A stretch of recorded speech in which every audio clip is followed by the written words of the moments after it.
Manejo de líquidos y electrolitos en cirugía general, parte 1. Vamos a ver primero cuánto representa el agua corporal total. Se dice que esta constituye del 50 al 70% del peso total del cuerpo. Vamos a tomar nosotros un promedio de 60%. De este 60%, el líquido intracelular representa 40% y el líquido extracelular representa solamente el 20%. Continuamos.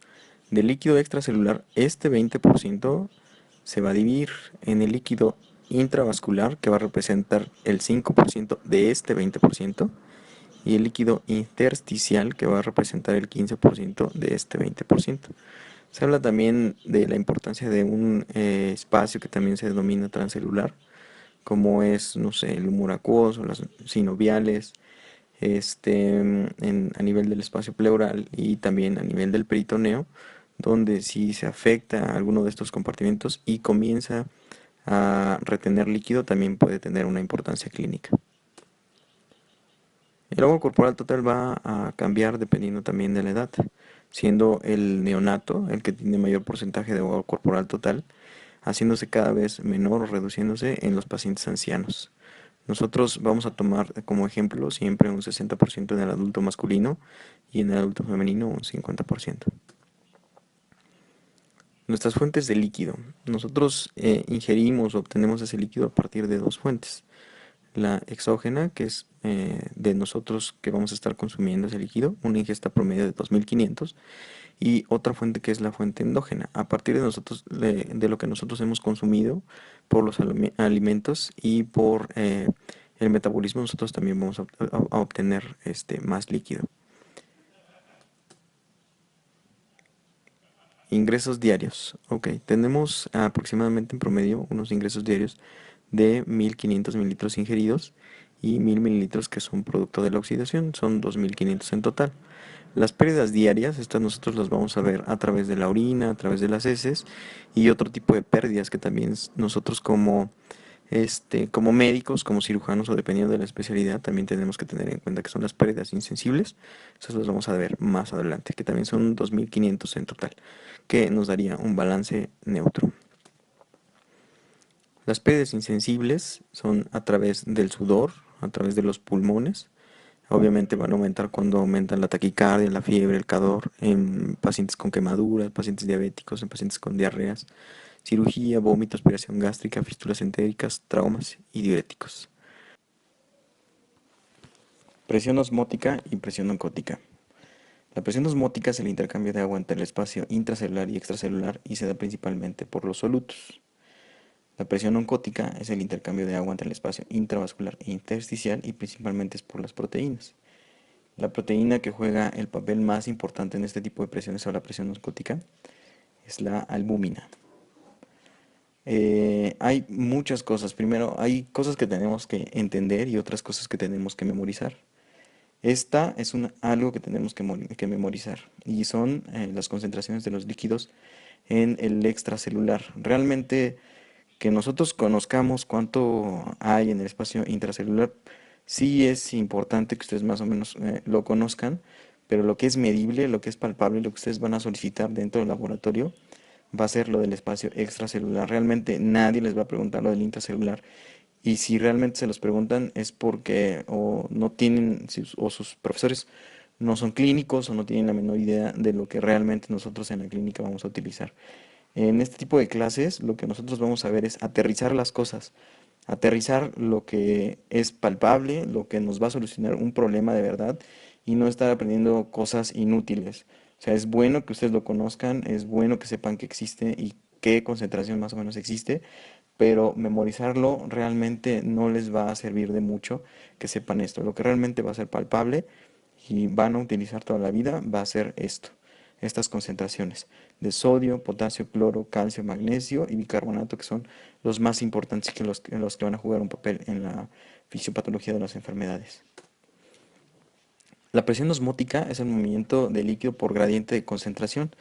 Eso ya lo veían seguramente en clases de fisiología, en una membrana semipermeable desde un sitio donde existe menor concentración hacia un sitio donde hay mayor concentración de solutos.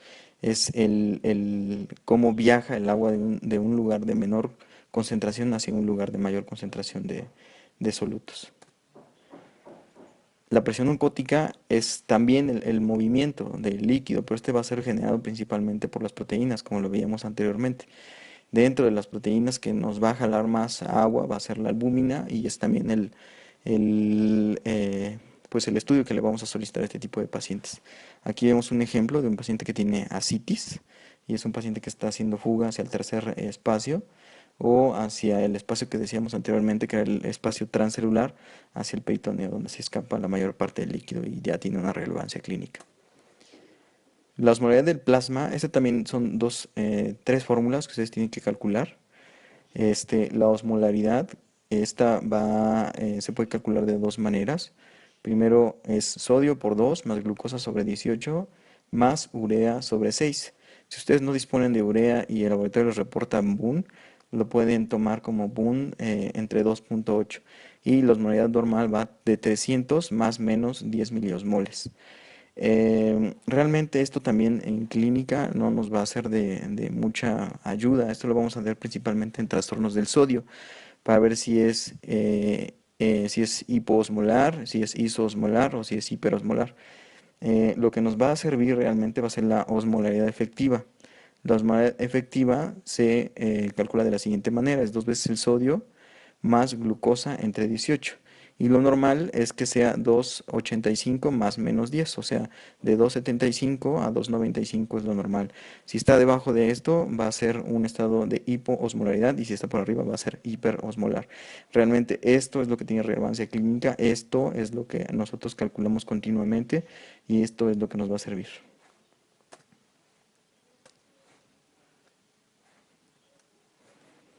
Vamos a ver aquí un ejemplo. Masculino de 45 años que tiene un sodio de 140, potasio de 5.6, una glucosa de 325 y una urea de 40. ¿Por qué nosotros no calculamos la urea en la osmolaridad efectiva? Porque la urea difunde libremente entre las membranas y realmente no se ejerce una presión real o una presión importante. Pero bueno, en este ejemplo vamos a hacer el cálculo de manera didáctica. Entonces es dos veces el sodio más glucosa entre 18 más urea sobre 6. Veíamos en el anterior ejercicio, si nos da urea y nos dan bunes entre 2.8. Entonces es 140 por 2 más 325 entre 18 más 40 entre 6.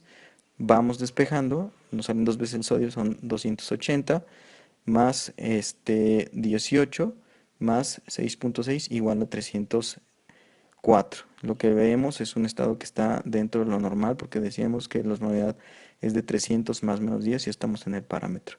Ahora, ¿qué vamos a hacer nosotros? El sodio tiende a corregirse con la glucosa. Cuando tenemos la glucosa muy elevada, cuando tenemos la glucosa por arriba de 100, cada 100 miligramos por decilitro que aumente la glucosa por arriba de 100, el sodio va a disminuir 1.6. Entonces, realmente no es una hiponatremia real, es una pseudo hiponatremia que nos está dando o está siendo dada por la glucosa. Por cada 100 miligramos por arriba de lo normal, que son 100, el sodio va a disminuir 1.6 miliequivalentes por litro. Lo que tenemos que hacer realmente para nosotros ver cuál es el sodio real, tenemos que corregirlo con la fórmula de sodio corregido. Y eso es muy fácil, es sodio medido, o sea, el sodio que nos está reportando el laboratorio, más 1.6, que es lo que se corrige, por glucosa que nos está reportando, menos 100. 100 lo tomamos como el parámetro normal que debe haber en la glucosa, entre 100, o sea, cuántas veces por arriba de 100, y esto lo vamos a multiplicar, y la fórmula la tenemos en esta parte aquí despejada, y realmente nuestro sodio corregido es de 143, o sea que está dentro de parámetros pues normales. Ok, ahora vamos a ver, existe también un balance hidroelectrolítico, ya lo decíamos, entre lo que nosotros consumimos y lo que vamos a egresar. Lo que consumimos, lo consumimos vía oral y también van a ser por las soluciones, medicamentos o cualquier cosa que le vayamos a aplicar a nuestro paciente. Nutrición parenteral parcial, nutrición parenteral total, etcétera. y los egresos, principalmente por orina, los drenajes, ya sea un Penrose, un drenaje tipo Saratoga, un Jackson Pratt, un Drenovac, etcétera. Vómitos, sangrado, las pérdidas insensibles, que veíamos también que tienen una relevancia clínica importante, las evacuaciones, y dentro de las pérdidas insensibles lo que es normal, cuando tienen fiebre, cuando los pacientes tienen abdomen expuesto, etcétera. Las pérdidas insensibles, lo normal, nosotros vamos a calcular punto 5. ¿Por qué? Punto 5, punto 6, depende si es hombre o mujer, y esto lo veríamos por el porcentaje de agua corporal total, por los kilogramos, por las horas. La fiebre también se calcula a 1 mililitro por kilogramo por las horas que ha tenido fiebre el paciente, por los grados, por arriba de 38 grados centígrados, más o igual a 38. O sea que si es 38, aquí lo vamos a multiplicar por 1. Si es 39, lo vamos a multiplicar por 2. Si el paciente tiene 45 grados centígrados, pues obviamente está muerto. Eso no es compatible con la vida. Abdomen expuesto, lo vamos a multiplicar 7 mililitros por kilogramo por las horas. Otra cosa que también es de memoria. Cada vez que nosotros veamos aquí la imagen de un búho o alguna imagen, lo que vamos a hacer es saber que estas cosas son de memoria. Hay cosas que son para entenderse y cosas que son de memoria. Esto es también de memoria.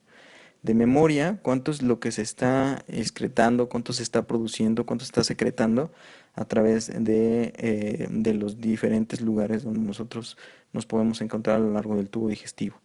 La saliva, aproximadamente, lo que les van a preguntar es el promedio. 1500.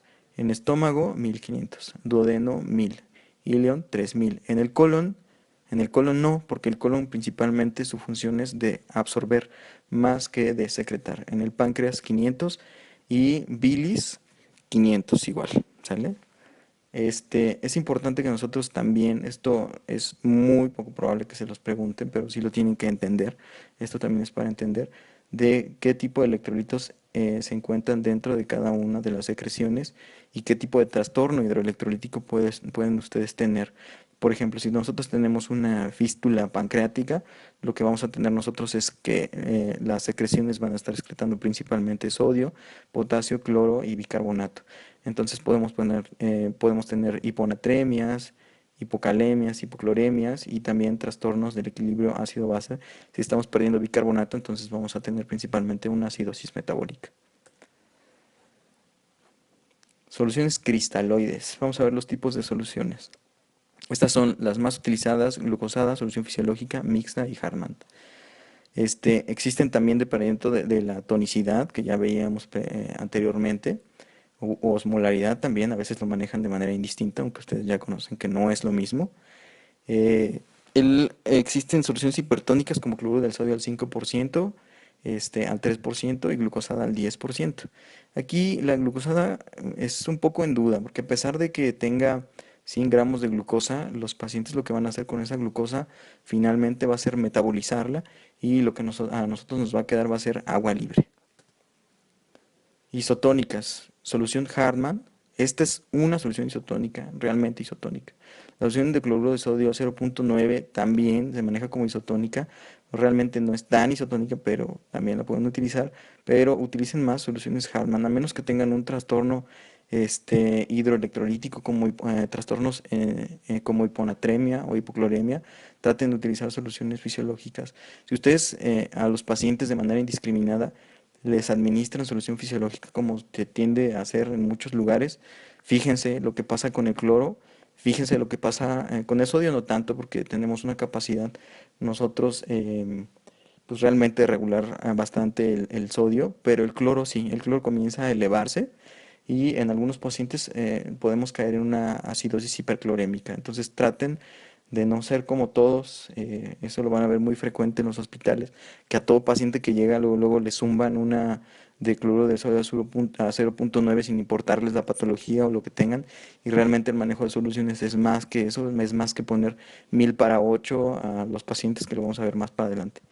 Y la solución glucosada al 5% también es isotónica, y solución mixta, que también me queda en duda, porque la solución mixta, dependiendo de cómo la encuentren, puede ser ISO o hipertónica. Tienen que fijarse en su centro de salud o en el lugar donde estén trabajando cuáles son las concentraciones que se están manejando ahí.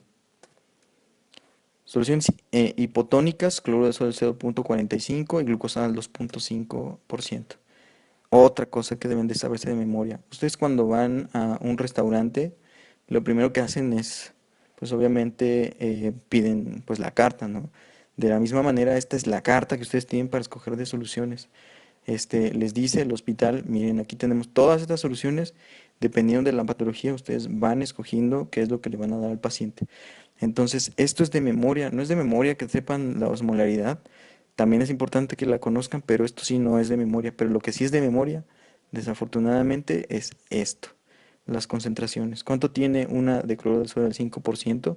Esto va en mil equivalentes, por ejemplo, la de las más famosas, una cloruro de sodio de 0,9 que tiene 154 mil equivalentes por litro, 154, y es lo que les decía, que este tipo de concentraciones tienden a elevar el cloro. Fíjense en sus pacientes, siempre si ustedes utilizan continuamente soluciones fisiológicas, lo que van a hacer es irles elevando el cloro. Una solución Hartmann tiene menor concentración, 130, tiene potasio de 4, tiene cloro 109. Lo que decíamos con las soluciones glucosadas, no tienen ninguno de estos. Yo esta pregunta se las hago continuamente a los estudiantes o a los internos. No tienen electrolitos, lo que sí tiene es glucosa, nos va a dar un aporte de 100 gramos de glucosa. Yo veo pacientes que ingresan y que les ponen solución fisiológica 1000 para 8 horas y continuar con una solución Hartmann 1000 para 8 horas y ahí se queda el paciente 2, 3, 4 días, 5 días en ayuno. Qué le va a pasar a ese paciente? ¿Qué es lo que no tiene? Pues sí, todo muy bien, ¿no? Tiene electrolitos, pues le están poniendo líquido, le están poniendo volumen, pero ¿qué no tiene? Pues no tiene glucosa. Entonces no se esperen, las reservas de glucosa depletan a las 16 horas en el hígado de glucógeno. Entonces lo que va a pasar es que sus pacientes van a empezar a caer en hipoglucemia. Las enfermeras les van a estar llamando constantemente y ustedes nada más les van a estar administrando glucosa cada vez que hagan hipoglucemia. Esto se me hace una completa burrada. O sea, si ustedes saben qué es lo que van a utilizar, cómo lo van a utilizar, no tienen por qué estar haciendo sus pacientes trastornos hidroelectrolíticos y esto lo van a ver continuamente, mucho tiempo. Espero que no lo hagan.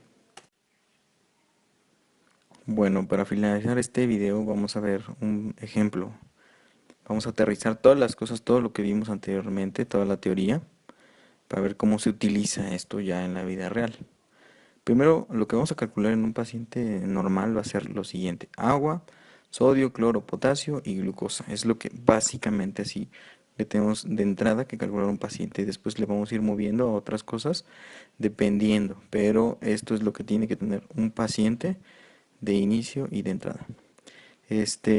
Todo esto, por ejemplo, agua, el cálculo se tiene que hacer de 30 a 40 mililitros por kilogramo al día o por otra fórmula que se llama fórmula de Holiday-Segar, que vamos a ver un poco adelante.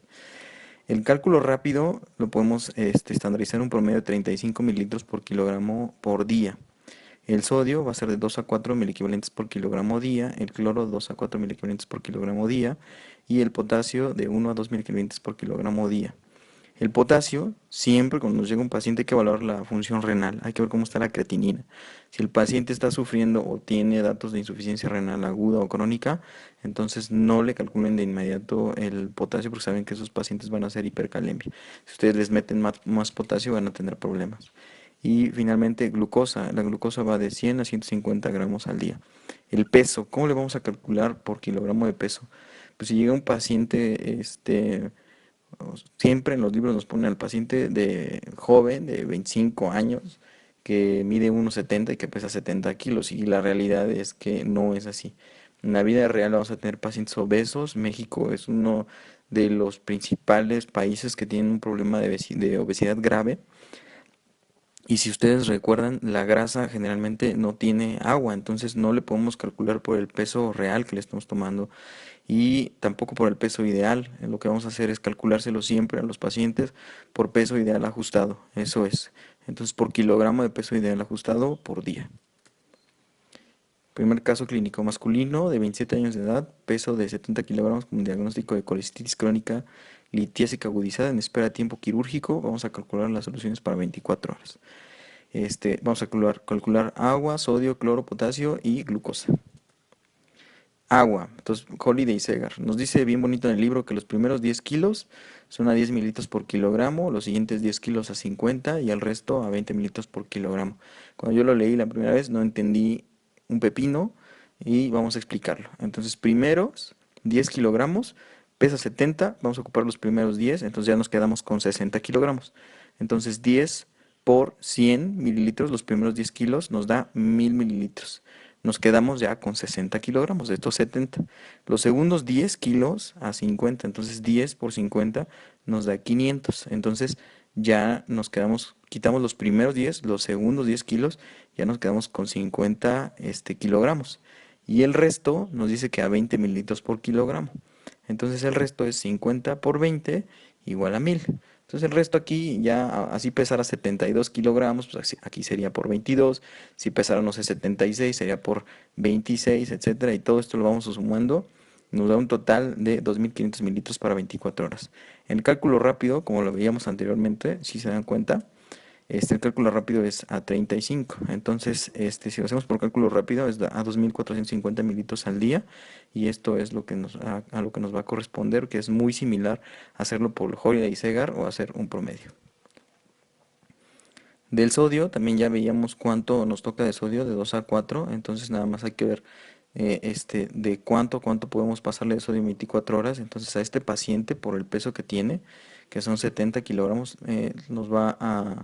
lo vamos a pasar entre 140 o 280 mil equivalentes de sodio al día. El cloro, que va igual al sodio, también es lo mismo. Y el potasio, lo que le podemos pasar, lo podemos estandarizar a 60 mil equivalentes al día o le podemos pasar a 1 a 2 mil equivalentes por kilogramo día, que nos da de 70 a 140 mil equivalentes al día. Y la glucosa también se estandariza, hay que pasarle de 100 a 150 gramos al día, entonces no hay mayor problema. Entonces agua le vamos a pasar 2500, sodio de 1400 a 280, cloro de 140 a 280, potasio, si lo queremos calcular por kilo, a este paciente nos corresponde 70 mil equivalentes por día, siempre viendo la función renal, siempre vámonos despacio con el potasio, yo les recomiendo que lo calculen de lo más bajo a un mil equivalente, a menos que tengan hipocalemia, eso ya lo vamos a ver más adelante cómo se corrige. Y glucosa, esta la estandarizamos de 100 a 150 gramos al día. Siempre hay que ver en el potasio, como les decía, la función renal, que tenga una buena función renal el paciente. Bueno, para concluir entonces vamos a poner las indicaciones. Es un paciente que vamos a dejar en ayuno. Las soluciones se las dejé para 8 horas. Le dejé primero una mixta, una glucosada al 5 y por último una fisiológica. Vamos a ver si cumplo los objetivos. Primero del agua, le estoy pasando 1000 mililitros en la mixta, 1000 en la glucosada y en la fisiológica 500. Entonces ya le estoy pasando 2500. Ahora de sodio, una mixta tiene 154, la glucosa no tiene nada y una fisiológica tiene 77, porque aquí le estoy pasando la mitad.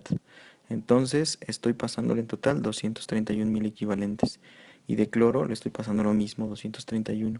Con el potasio me fui estandarizado a 60 mil equivalentes. Le pasé una ámpula en cada solución, son 20, 20 y 20, son 60. Y finalmente, ¿cuánto le estoy pasando de glucosa? Acuérdense que a los pacientes hay que pasarles glucosa, a menos que esté contraindicado por alguna otra cuestión, como algún estado hiperosmolar, una cetoacidosis diabética. Entonces me voy a esperar un poco con la glucosa hasta que llegue a niveles más normales. Ahora, en este paciente, pues obviamente es un paciente que no tiene este tipo de patologías, es un paciente normal como cualquier otro, bueno, no tanto porque tiene una cole, y le voy a pasar una solución mixta, le estoy pasando 50 gramos y una glucosada, otros 50 gramos, para que finalmente me dé 100 gramos de glucosa al día, para que no me haga depresión y no me haga hipoglucemias. Lo que tenemos que calcular también al paciente va a ser un balance de líquidos. Es otro paciente, un paciente que operamos, le hicimos una apendicectomía, está en ayuno con soluciones intravenosas de 3000, medicamentos 280, orina 1200 y heces 400. Tiene también un Drenovac que está gastando 550 mililitros o centímetros cúbicos. Ha tenido fiebre de 38 por 3 horas. Vamos a ver cuál es el balance de líquidos para este paciente de 24 horas que pesa 73 kilogramos. Esta es una hoja de enfermería. Los enfermeros nos apoyan mucho con esto. Lo que hacen es ver la frecuencia cardíaca, la frecuencia respiratoria, la tensión arterial. Nos la van graficando, pero en la parte que ahorita nos compete, que es la parte de los líquidos. Ellos nos van a dar cuánto es lo que ha estado entrando de líquidos y cuánto es lo que ha estado saliendo. Y al final nos van a dar un balance, ellos a su manera, pero nosotros finalmente vamos a tomar de aquí, de su hoja de enfermería, cuánto es los ingresos y cuánto va a ser los egresos. Vamos entonces ahora a los ingresos. Los ingresos fueron medicamentos 280, soluciones 3000, los egresos fueron en orina, heces, drenaje, las pérdidas insensibles ya calculadas en este caso con la fiebre que tuvo 39, entonces lo multiplicamos por 2, por los kilogramos que estuvo durante 3 horas y lo que siempre calculamos normal. Esto siempre lo vamos a hacer. Ahora, dentro de los ingresos se dan cuenta que yo no calculé los alimentos. Es muy difícil a un paciente calcularle cuánto está realmente produciendo de agua endógena por el metabolismo. Yo no les pido a los internos, a los residentes que calculen cuando los pacientes ya tienen vía oral. Eso realmente es irreal. Entonces hacemos al final los ingresos, los egresos, el balance total nos da de menos 74, es un balance neutro porque está en más menos 250, que es el balance neutro, y una uresis kilo hora de 0.6. La uresis kilo hora es muy fácil sacarla. Vamos a ver cuánto orinó durante 24 horas entre los kilogramos, o sea, cuánto pesa el paciente, 73 kilos, entre las horas que estamos calculando la uresis, entre 24 horas. Lo normal es que sea mayor a 0.5 mililitros por kilogramo por hora. Este paciente entonces está normal y tiene un balance neutro, que es a donde queremos llevar a nuestros pacientes. La elección de las soluciones, como ya lo veíamos, va a depender de la patología que tengamos de base. Vamos a elegir la solución. Casi todo siempre va a ser, como ya lo hemos dicho, dependiendo de nuestras capacidades de elegir cada una y dependiendo de la patología del paciente. Bueno, por mi parte es todo de la parte uno. Más adelante esperemos ver los trastornos, ahora sí del equilibrio del sodio, del potasio, magnesio.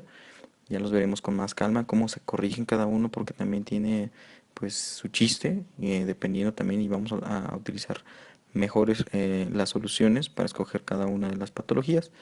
Bueno, pues no olviden suscribirse a mi canal. También espero me puedan agregar a sus redes sociales y estoy para cualquier cosa que necesiten, dudas, comentarios, aportaciones, todo nos funciona. Estos videos también pueden ser modificados posteriormente si encontramos algo nuevo. Digo, nadie es poseedor de la verdad absoluta y esperemos hagamos una buena comunidad y trabajemos juntos. Muchísimas gracias.